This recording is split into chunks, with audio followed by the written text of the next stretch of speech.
usaha jual beli mobil second dulu pernah dirampok ya di tahun 2013. Pada waktu itu saya ngambil uang di bank.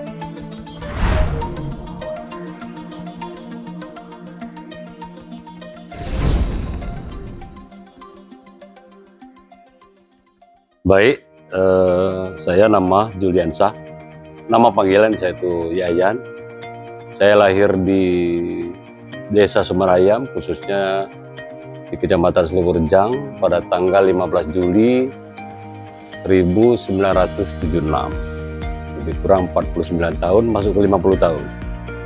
Saya mempunyai satu orang istri yang bernama Mary Tresiana Effendi dan mempunyai 3 orang anak. Anak yang pertama yang bernama Bella dan alhamdulillah sudah lulus.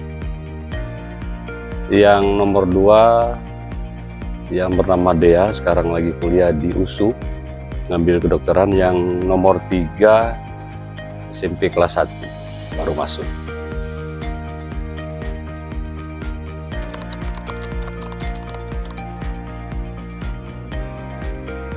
Kalau berbicara karir,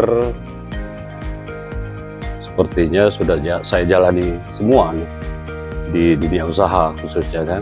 Pertama memang semenjak SMA saja saya sudah berprofesi sebagai sopir taksi.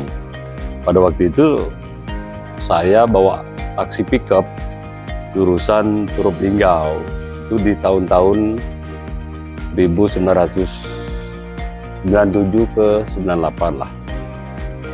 Teman itu berusia sekitar 17 sampai dengan 18 tahun. Kemudian saya berpindah profesi sebagai penjual hasil bumi, kirim sayur lah, jadi toke lah ya. Itu di atas tahun 2000-an ke atas lah. Ambil sayur dari petani, jual, kirim ke berbagai daerah. Setelah proses itu berjalan, akhirnya saya berubah profesi lagi. Pernah juga saya jalani sebagai penjual mobil-mobil second, buka showroom lah ya. Saya jalani sekitar 2 atau 3 tahun lah. Pada waktu itu, kenapa saya berhenti? Ada musibah juga yang terjadi pada waktu itu. Akhirnya usaha itu tidak saya lagi jalani. Saya pindah lagi, saya masuk ke organisasi perumahan akhirnya. Saya masuk ke organisasi Asosiasi Perumahan Indonesia REI pada waktu itu. Kita mulailah belajar untuk pembuatan rumah subsidi. Lokasi yang pertama waktu itu saya bikin di Talanggulu, di Pengkolan itu proyek perumahan pertama. Kurang lebih sekitar 7 tahun atau 8 tahun lah profesi sebagai pengusaha perumahan. Tahun 2000 saya mulai merambah ke dunia yang lain mas, terjun ke dunia politik. Pada waktu itu saya aktif ikut serta dalam pencalonan bupati kita yang sekarang ini, tapi sebelum periode sebelumnya kan beliau udah calon. Nah, saya udah terlibat di situ, masuklah ke dalam partai, jadi pengurus di salah satu partai dan ikut terjun mengawal proses pemilihan bupati kita yang sekarang, tapi periode yang pertama. Nah, mulai dari situ ternyata nasib masih berkata lain, bupati yang sekarang ini ternyata pada waktu itu belum berhasil. Nah, mulai dari situ bupati kita sekarang ini mencalonkan diri lagi di periode yang sekarang ini. Awalnya kan memang saya awam di dunia politik, tapi setelah kita pelajari, kita lolos bagaimana, bisa lolos atau tidak, kemudian berapa persen peluang kita menjadi duduk di salah satu anggota dewan. Kemudian setelah saya baca-baca, setelah saya analisa, kemungkinan masuk jadi salah satu anggota DPRD ini 80% mas pada waktu itu. Kita sudah melihat nih kalkulasi peluang-peluang kita untuk menjadi anggota dewan kan. kita sudah baca, dan saya perkirakan pada waktu itu 80% bisa masuk. Dengan keyakinan itu juga, saya berpikir, bolehlah kita mengkaji di unsur pimpinan, Mas. Nah, sekalian kita kalkulasi juga, kita hitung-hitung juga peluang masuk di unsur pimpinan. Setelah kita kaji, dan alhamdulillah sekarang ini menjadi Ketua DPRD Kabupaten Raja Lampung. Kemudian, ya itu tadi berdasarkan pengalaman di lapangan, pergaulan, kemudian cara kita di masyarakat, alhamdulillah jadi ketua langsung.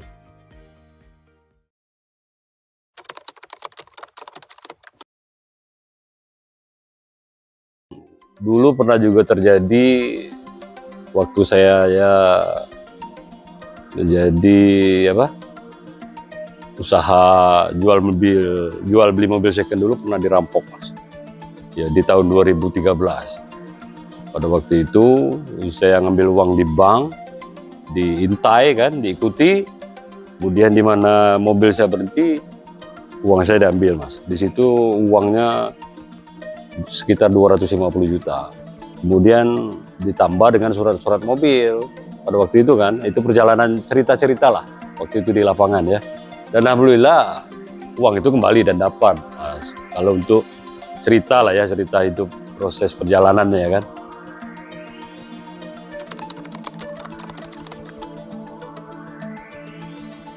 Mungkin yang pertama itu di situ bantu rakyat. Sekuat tenaga semampunya untuk bantu rakyat.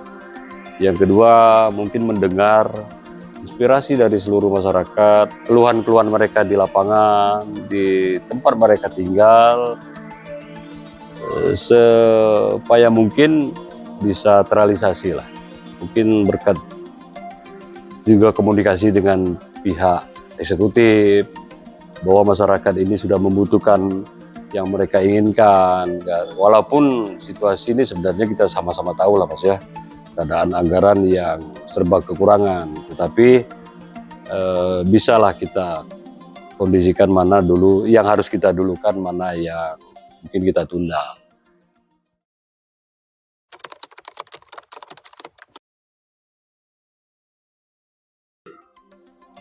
Kalau soal pemangkasan anggaran kabupaten kita ini sekarang, yang jelas sama dengan daerah-daerah lain. Seluruhnya hampir kena pemotongan, Mas. Nah, disinilah kita dituntut keahlian atau kepiawaian kita mengatur keuangan yang kekurangan, Mas.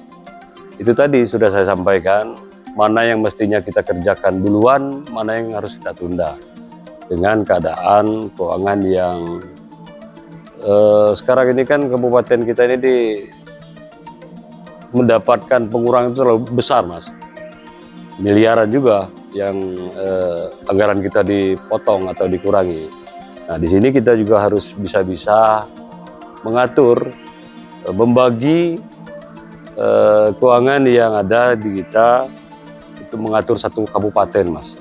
Ini memang tidak bisa kita penuhi semua lah. Bertahap kita berharap bertahap. Tahun ini misalnya apa dulu yang kita kejar, mungkin tahun berikutnya sampai 5 tahun lah, Mas. Dengan anggaran kita berharap di tahun-tahun berikutnya anggaran ini bisa kembali normal lah.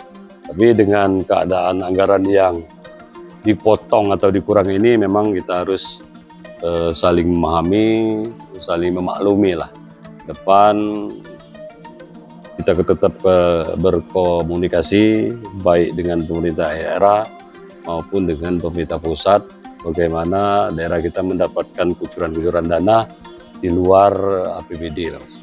Ya, kita juga dituntut di berbagai sektor untuk menambah pendapatan daerah, meningkatkan target lah, Mas. Kita targetkan seluruh pihak agar PAD ini meningkat.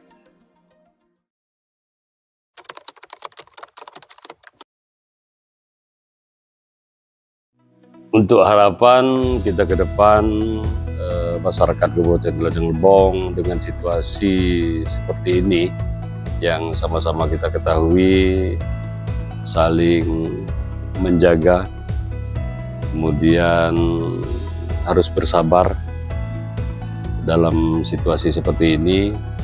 Mudah-mudahan ke depan berbeda, kita bisa kembali normal dengan seperti situasi sebelumnya kan. Apalagi sekarang ini di tengah-tengah sering terjadi bencana, mitigasi bencana lah istilahnya kan. Kita harus menjaga itu supaya sebelum terjadi bencana minimal kita sudah ada sedikit persiapan lah. Bukan kita menahan bencana, bukan mas. Minimal sudah ada persiapan sebelum terjadi bencana. Depan masyarakat memang harus sama-sama menjaga. Pertama, yang kedua mungkin soal kebersihan mas. Kebersihan juga sangat penting. Itu harus kita jaga. Jangan sampai sampah yang jadi permasalahan kita sekarang kan. Kadang-kadang masyarakat kita himbau janganlah membuang sampah di sembarang tempat sehingga tempat-tempat selokan-selokan ini jadi tertutup. Itu salah satu penyebab daerah-daerah kita banjir mas. Kemudian kita juga menghimbau kepada anak-anak kita karena sekarang ini musim banjir untuk saling menjaga, jangan sampai terjadi lagi musibah seperti yang kita alami kemarin mas, yang anak hanyut. Dan mungkin ini menjadi pelajaran bagi kita semua untuk saling menjaga lah.